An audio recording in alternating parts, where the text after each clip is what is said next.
talking about our experiment 3 in MEEN 404.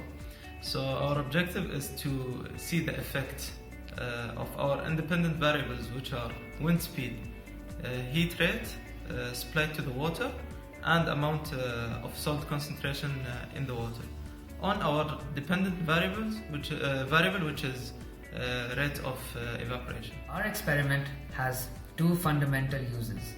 One is the use of saline water in evaporative cooling, and the other one is the desalination process.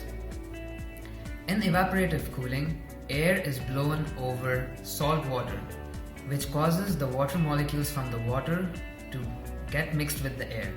What happens is the air's humidity rises and its temperature drops, and this cool air can be used for cooling purposes in various places. And the result of this operation is that we are left behind with water of very high salt concentration. And so this can be used in the desalination process using reverse osmosis, where one side of a semi-permeable membrane is pressurized so that the water flows from the concentrated side to the less concentrated side.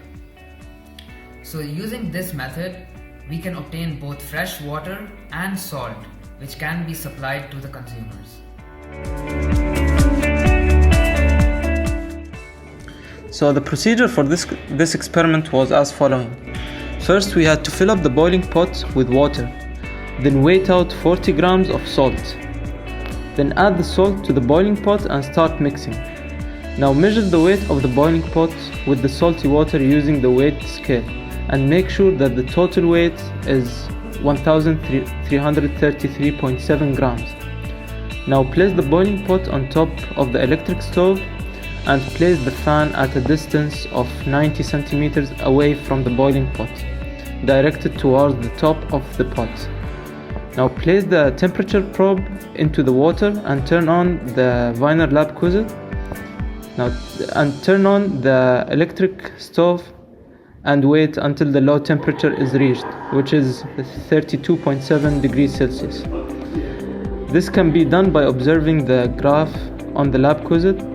Without turning the electric stove off, measure the total weight of the pot and add some drops of water to it to make sure that the total weight is still the same, which is 1333.7 grams.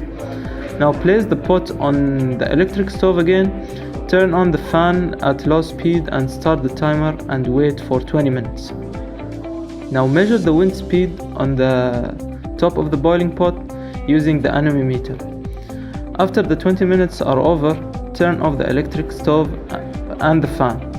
Then measure the weight of the pot with the remaining salty water using the weight scale.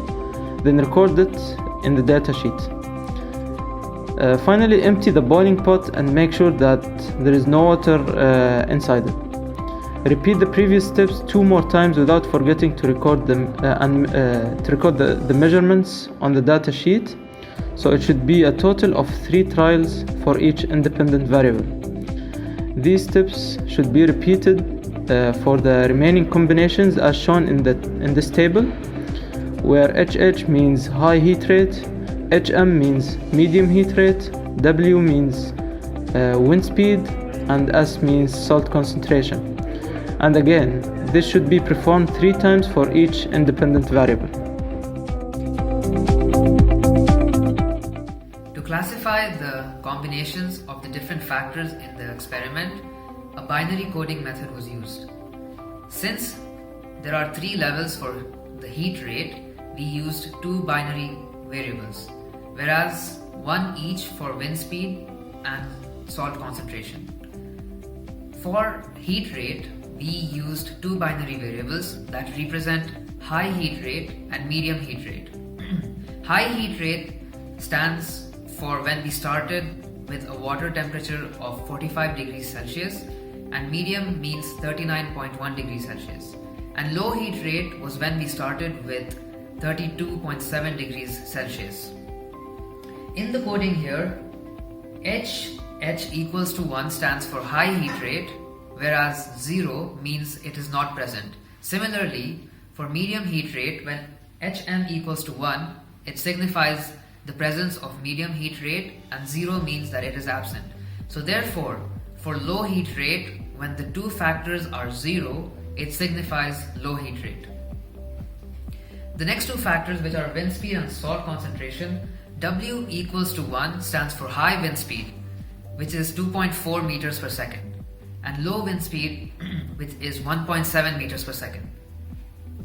S equals to 1 represents the presence of salt in the solution, whereas S equals to 0 means that salt was not present. For the high salt concentration, we added a total of 40 grams of salt to the water that we used. The baseline of our model is when all of the factors are 0. So that means low heat rate, low wind speed, and no salt in the solution. The output from our experiment, which is E, stands for the rate of water evaporated in grams per second per meter squared. Are the combinations that we tried in our experiment.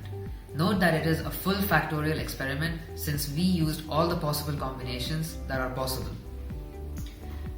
The first 4 correspond to low heat rate, whereas the next 4 correspond to high heat rate, and the last 4 correspond to medium heat rate. The results are on the last column, and it is clearly visible that for high heat rate, the rate of water which was evaporated was significantly higher than the other heat rate combinations, regardless of salt and wind speed. As you can also see from the table, the percent confidence was relatively high, given that the number of trials was only 3.